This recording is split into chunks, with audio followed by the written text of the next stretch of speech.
It's really hard to describe how difficult the circumstances are for living out here in Skid Row. There are so many people who are battling mental illness. A lot of people got triggered just by seeing us with our cameras. You're going to get your killed on Skid Row about that camera. We've seen syringes in the street. We've seen feces in the street. You can smell the lack of sanitation. So not only is this a major homeless crisis, it's a public health crisis and a mental health crisis too.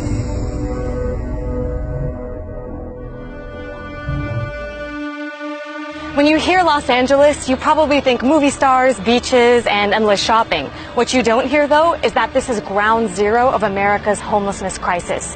I'm on Skid Row, which is the epicenter of it, and I'm about to tour these 50 square blocks where folks have hit rock bottom. LA's homeless population is exploding.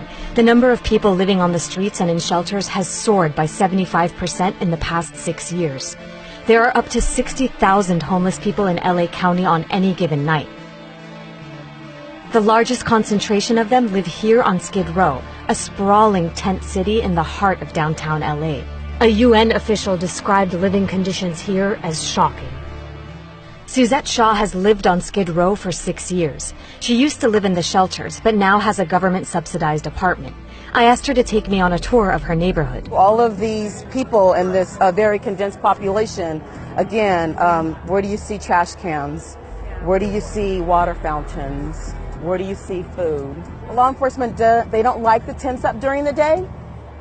But then look, we have all of these people like out here on the concrete that are subjected to the heat and the sun and it's really all the hot. other ills of the street. Just a block away, police closed off the street as workers conducted a massive cleanup of the sidewalk. Tell me what we're seeing right now. So this here are the hazmat street cleaning teams that come out and they do street cleaning. And it's periodically done. They have been known at time to confiscate people's belongings from their prescription drugs to sometimes people have like birth certificates and all of that mixed in. But along with that, people are carrying a lot of other personal items that are deemed hazardous.